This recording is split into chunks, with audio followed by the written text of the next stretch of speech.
Welcome back to EDH Deck Building. I am your host, Demo, and blue enchantments are wacky and crazy and wild in the format. I already made a video about the red enchantments in the Commander format. It's a combination of things. It's a combination of cards that can be surprisingly effective in a Commander game, but also ones where it's like, what the heck is going on here? You know, I'm not necessarily recommending these cards. They are cards that are very bizarre in some cases, very unique in some cases, and maybe you guys can figure out a way to use them. Some of these I've already mentioned, like Arcanum Wings, for example, is a very interesting one because it has the completely unique ability of Aura Swap, 2 and a blue, and you can pay 2 and a blue and exchange this aura with an aura card in your hand. So what happens is you obviously put this on a creature, that creature gets flying. Okay, but more importantly, now I can swap it out for that Eldrazi Conscription or something like that. It's the only card in the game that has that, so it definitely deserves a mention.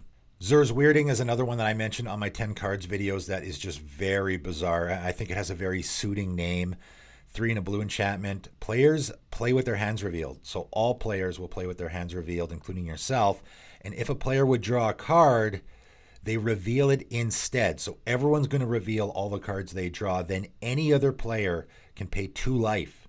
And if they do, they put it into their graveyard. Otherwise, they draw it. So you reveal it. If nobody wants to pay the 2 life, you just put it in your hand like you normally would. But if someone pays the 2 life, you put it into your graveyard. And as I mentioned in my 10 cards videos, I thought that was fantastic in a theme where you want stuff in your graveyard, right? So if your opponents go, oh, well, I'll make you discard that. You're like, okay, great. No problem. I'm okay with that. So it's a great way to sort of break symmetry with that card. Illusionary Terrain is another really wacky one that I just recently found when I was doing my 10 cards videos. Blue and a blue enchantment has cumulative upkeep 2. You choose 2 basic land types, and basic lands of the first type become basic lands of the second type. So what you can do is you can choose forests and turn them all into islands or something, right? So all forests are now islands. It's very similar to a Blood Moon type of effect in blue. So very unique, very interesting, can really hose a couple of your opponents. Ice Cave is the one that I think really can throw a wrench into a lot of games. And again, if you can find a way to break symmetry, it can be really, really good. 3 blue enchantment. Whenever a player casts a spell, any other player may pay that spell's mana cost. If they do, you counter it, and color matters here. So with this one, if your opponent casts a Path to Exile, you have to have 1 white mana. If you don't actually have white mana, then it's not going to do anything. But if you have 1 white mana available, you can pay the 1 white and counter that spell. So if you have the mana available, this card can really take over a game. Getting to some of the more wackier ones, though, Faces of the Past. 2 and a blue enchantment. Whenever a creature dies, tap or untap all creatures that share a creature type with it. That's really odd and really unique. And this is a card that I came across when I was looking for cards for my 10 cards videos, and I just wasn't sure exactly what to do with it. Like, it's fringe, it's very unique. Maybe there's someone out there who has this card in their deck that can explain in the comments how they're actually using it. You know, whenever a creature dies, so this is anyone's creatures, you and your opponents included, and when it dies, so say if you have an elf tribal deck, obviously it can be good. Probably you're not in blue though, but nevertheless, if you have a blue-green elf tribal deck, one of your elves dies, now you get to untap all your other elves. That can be really powerful. Also, can maybe hose a deck that way, right? So now your opponent's playing an elf tribal deck, one of their elves die, and you can tap it, right? You're the one that gets to choose. You get to choose if what's the tapping and the untapping going on. I think this could be an interesting card. You just throw it in a game and just see what happens, because it can be really interesting. You'd be surprised how often creatures are sharing creature types like human or wizard or something like that. Those creature types are very popular. But now we are getting to the really wacky ones. Energy Vortex, 3 blue enchantment. As Energy Vortex enters the battlefield, choose an opponent. At the beginning of your upkeep, remove all Vortex counters from Energy Vortex. At the beginning of the chosen player's upkeep, Energy Vortex deals 3 damage to that player unless they pay 1 for each Vortex counter on Energy Vortex, And you can pay X, put X Vortex counters on Energy Vortex, activate only during your upkeep. Whew, that's a whole lot of words. That's a whole lot of stuff going on. Is this card worth playing? It is very, very weird. It's going to enter the battlefield and you're going to choose an opponent. So it's not going to affect everyone. And you're going to be removing all of the counters from it on your upkeep. So you can't just keep putting counters on it all the time. At the beginning of the chosen player's upkeep, it deals 3 damage to that player unless they pay 1 for each Vortex counter on Energy Vortex. So it's only going to deal 3 damage maximum. I would imagine they're not going to pay.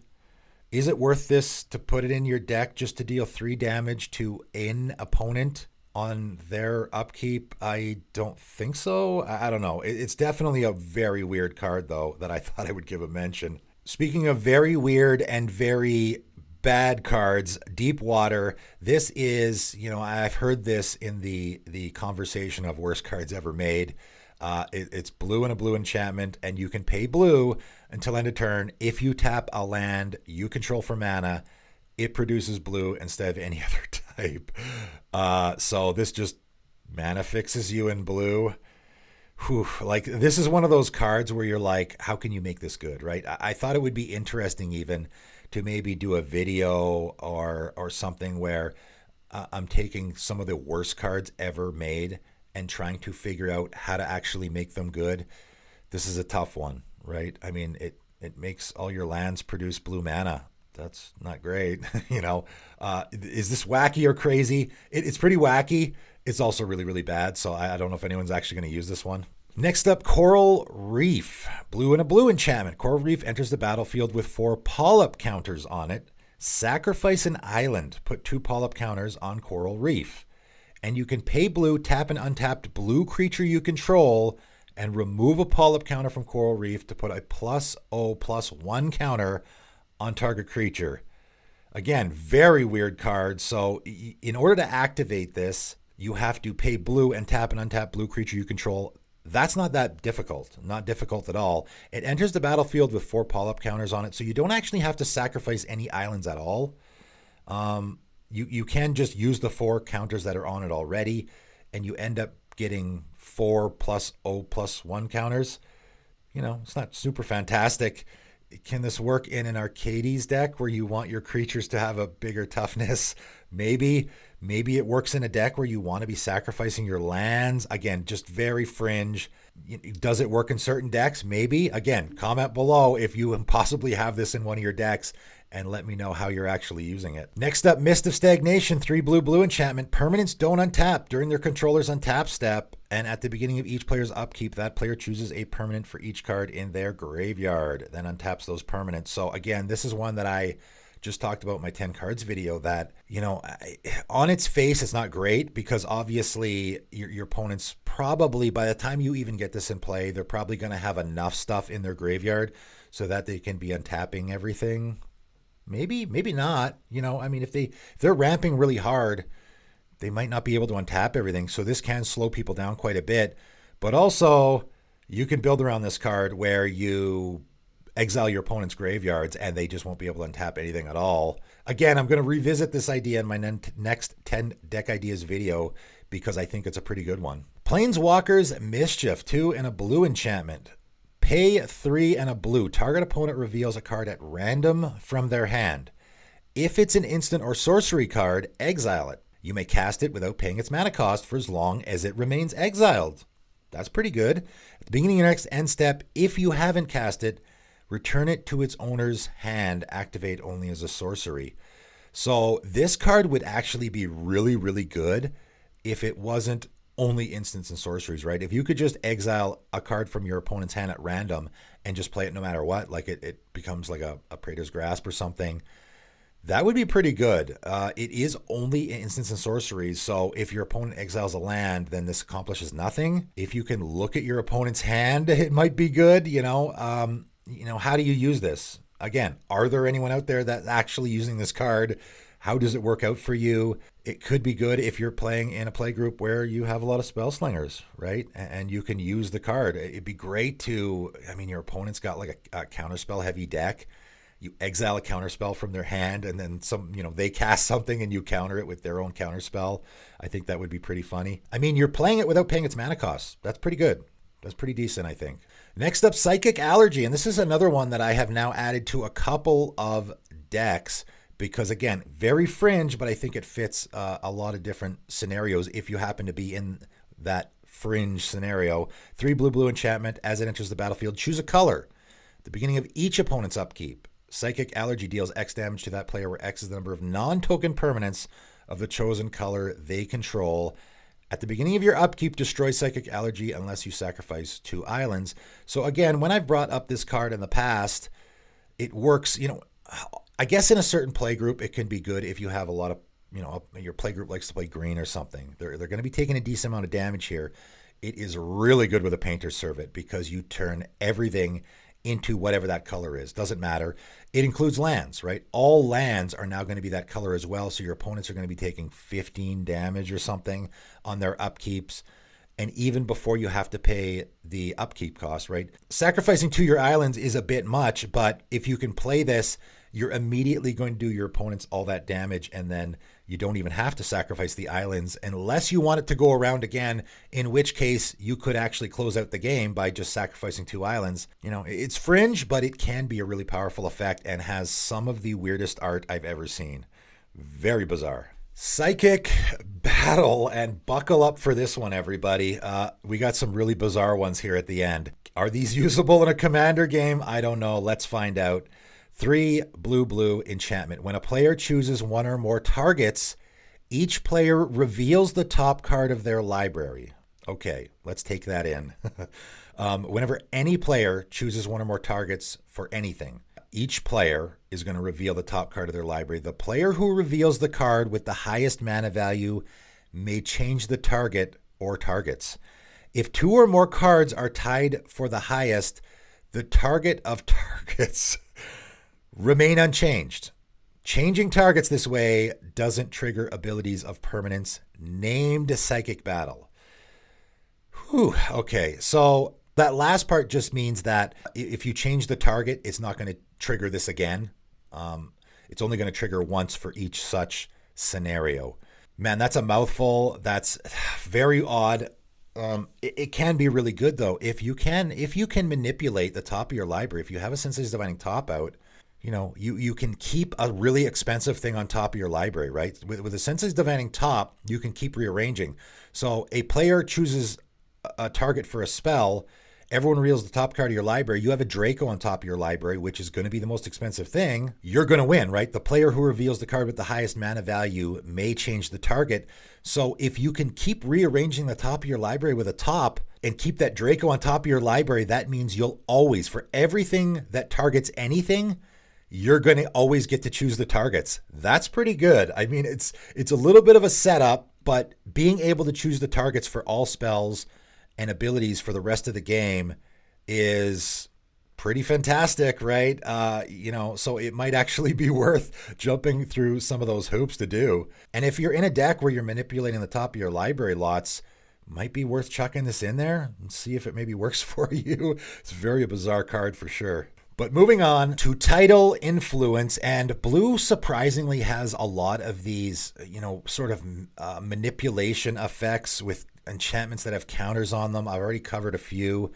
Tidal Influence is, again, a very weird card with an absolute ton of text. This is coming close to taking home the prize for most text on a card. The errata is even more than the actual text. You see all the text on the card with all the tiny little wording? The errata is even worse. Okay, so again, buckle up for this one.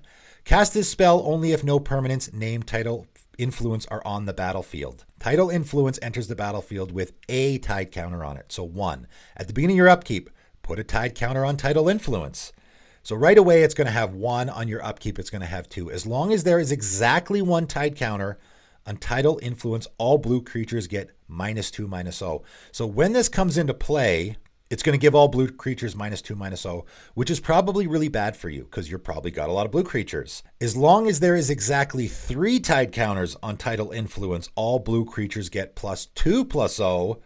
So that's pretty good. Whenever there are 4 or more tide counters on Tidal Influence, you remove all tide counters from it. So what you want to do is you want to manipulate this so that it has exactly 3 tide counters on it. Can you do it, right? Can you proliferate to get more counters on it? Can you manipulate it to keep counters on it, right? Because at the beginning of your upkeep, you're going to put a tide counter on it. So once you get to 3, you get that +2/+0. Then on your upkeep, it's going to add a counter, which whenever there are 4 more tide counters on it, Tidal Influence removes all. You're going to remove them all. So you're not going to be able to respond to that. As soon as you get those 4 counters on it, it's going to remove them all and you'll have to start again. So what you want to do is get the 3 counters and then, swing with your creatures, and then on your end step, remove a counter so that on your upkeep. So now you have 2, and if there's 2 counters on it, it doesn't do anything, right? It only does stuff with 1, 3, and 4. With 2 counters, it just sits there and does nothing. So you want to remove one at the end of your turn. So you want to get into a situation where you can put the 3 tide counters on it, and then at the end of each turn, maybe in a Chisei deck. Okay, so if this is in a Chisei deck, once it gets up to 3 counters, oh boy, is that going to work? Maybe not. I don't know. Essentially what you want to do here, and I know it's a lot of hoops to jump through just to give your team +2/+0, but you want to get it on 3 counters, and then on your end of turn, you want to remove a counter, and then so on your upkeep, it goes back up to 3 again. So on your turn, during your turn, you get the +2/+0 again. It's a lot of work for maybe not much payoff. Does it fit in a deck? Maybe it fits in a Chisei deck. I don't know. Very weird card, though, for sure. And we are finishing off with a very weird card, one that is not that old, actually. Came out in Mirrodin, Shared Fate. But in a Commander game, this is just absolutely wacky and crazy. And I have seen it in a Commander game once before, and I'm sure there's a few people that play this card.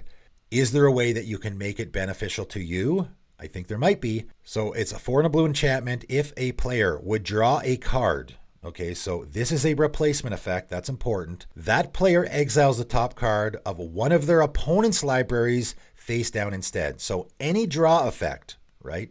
The draw on your draw step, heuristic study, whatever the case may be. Instead, you're going to choose an opponent and exile the top card of their library face down instead, so nobody knows what it is. Unless, for some reason, somebody does know what it is. Again, so right now we're already in the situation where, okay, maybe you can have a deck where you're looking at the top cards of your opponent's library, and there is lots of ways to do that, so you know what you're exiling. Each player may look at cards they exiled with Shared Fate, okay? So you can look at it after it's been exiled, but you don't know what you're going to exile with it unless, again, you've looked at it beforehand. So maybe if you're looking at the top cards of your opponent's libraries, you can choose the one you want to exile. Once it's been exiled, now you can look at it. Nobody else knows what it is. And you may play land cards and cast spells from among those cards. So you're playing off the top of your opponent's deck, right? This is basically what this card becomes. Other than the goofy, I'm just going to throw the game for a loop situation, the chaos situation, is there a beneficial way to use this? I mean, it's doing a lot. It's a really powerful effect. This is a replacement effect for draws. So, your opponents aren't going to be able to get to the stuff that they want in their library because they can only play off of your libraries. Again, you can manipulate the top of your library to make sure your opponents aren't getting anything good, right? So again, if you have a top, you can keep making sure you have a land on top of your library, so that's all your opponents are going to get. You can look at the top card of your opponent's libraries to make sure you're getting something that you want to use. Again, you have the situation where each player may look at cards exiled with Shared Fate and play those cards, so you're playing stuff from exile. So a Dranith Magistrate, right? Your opponents can't cast spells anywhere from other their hands, so you can now lock out your opponents. So that is definitely a more serious, that's sort of like a win con. If you're using that card as well. So, it's a wacky card. It's powerful, no question, with what it's doing. It's going to be, again, you can be in this situation. And when I played against this card, the situation was my opponent was just playing a chaos deck and was just screwing with everybody. So they threw this down just to throw the game for a loop. But you can also use it to your advantage as well. It certainly is a wacky, crazy card in a Commander game. I think all of these cards certainly fit into that category. Some of them are great. Some of them are awful. Some of them are very fringe, and some of them, you know, maybe, again, you guys can comment below where you're using some of these cards and where they can be really, really good. Again, some of these I have mentioned in my 10 cards videos because I figured out where they could be good. But some of them I'm just like, I don't know. I didn't want to bring them up in my 10 cards videos because I'm just like, they're so fringe and weird that I just am not sure where to use them. Maybe you guys have figured out a way to do so. Let me know below. But that is it for today, and thanks for tuning in.